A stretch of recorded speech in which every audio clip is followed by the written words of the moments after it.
আসসালামু আলাইকুম। কানিজ কুকিং হাউসে আপনাদের সবাইকে স্বাগত। আজ আমাদের নতুন রেসিপি পুডিং। আমার এই পুডিংয়ের রেসিপি ডিম ছাড়া। আজকে আমার নতুন রেসিপি যারা পুডিংয়ে ডিমের গন্ধ সহ্য করতে পারে না তাদের জন্য। ফ্রেন্ডস, চলেন আমরা পুডিংয়ের রেসিপিটা দেখে নিই। আর আমার এই রেসিপিটা যদি আপনাদের ভালো লেগে থাকে তাহলে আমার চ্যানেলটিকে সাবস্ক্রাইব করে ছোট্ট একটা লাইক দিয়ে দেবেন। দেখেন আমি কেটে দেখাচ্ছি পুডিংটা কতটা সুন্দর হয়েছে।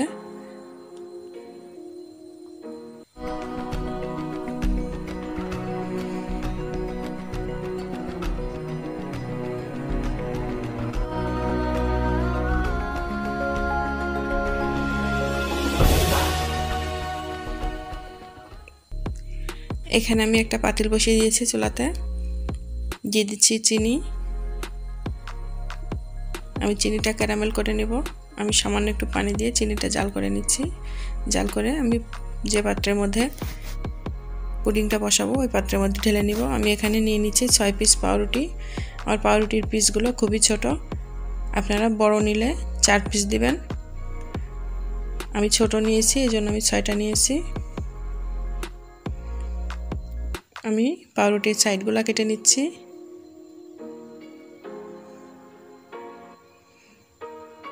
এভাবে করে আমি সবগুলা কেটে নেব। আমি এখানে ব্লেন্ডারে একটা জার নিয়েছি, জারের মধ্যে আমি পাউরুটির টুকরাগুলো দিয়ে দিচ্ছি। এখন এটা আমি গুঁড়া করে নিব। গুঁড়া করে নিয়ে ফিরছি। দেখেন আমার পাউরুটির গুঁড়াটা করা হয়ে গিয়েছে। এই যে এমন করতে হবে। যাদের ব্লেন্ডার নেই তারা হাতেও করতে পারেন, কিন্তু খুবই ছোট টুকরা করতে হবে। আমি একটা বোল নিয়েছি, বোলের মধ্যে আমি দিয়ে দিচ্ছি 2 চামচ কাস্টার্ড পাউডার।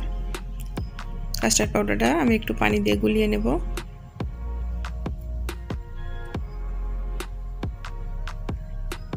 আমার পুডিংটা ডিম ছাড়া, কিন্তু অন্য উপকরণগুলো আমার লাগছে। এই উপকরণগুলো আমি আগে প্রস্তুত করে নিচ্ছি।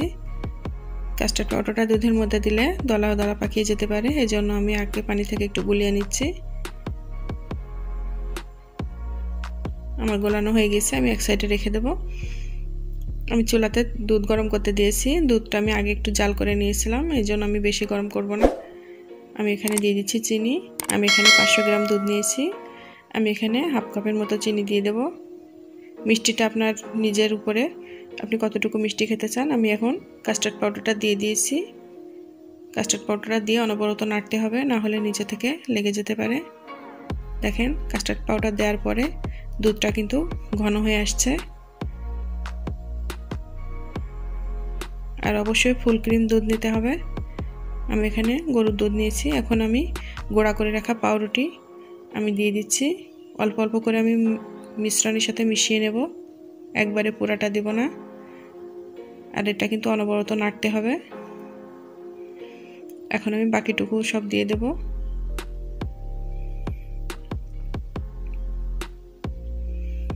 সবটুকু পাউরুটির গুঁড়া আমার দেওয়া হয়ে গিয়েছে।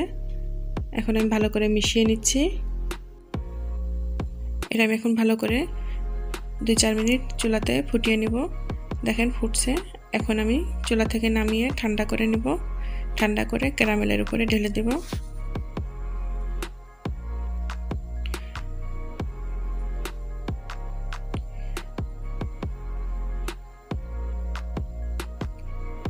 আমি উপর থেকে ঢাকা দিয়ে দিচ্ছি।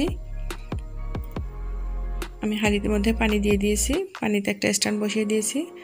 এখন পুডিংয়ের বাটিটা বসিয়ে দিচ্ছি। এটা 30 মিনিট ঢেকে জাল করব, তারপর আমি ঠান্ডা করে ফ্রিজে ঢুকিয়ে দেব। 1 ঘন্টা পর ফিরছি। দেখেন এখন আমি পুডিংটা নামিয়ে দেখাচ্ছি। অবশ্যই এটা 1 ঘন্টার জন্য ফ্রিজে রেখে দিতে হবে, তাহলে পুডিংটা ভালো জমে যাবে। দেখেন ফ্রেন্ডস, তৈরি হয়ে গিয়েছে আমার কাস্টার্ড পুডিং। আমার এই রেসিপিটা যদি আপনাদের ভালো লেগে থাকে তাহলে অবশ্যই আমার চ্যানেলটিকে সাবস্ক্রাইব করে ছোট্ট একটা লাইক দিয়ে দেবেন।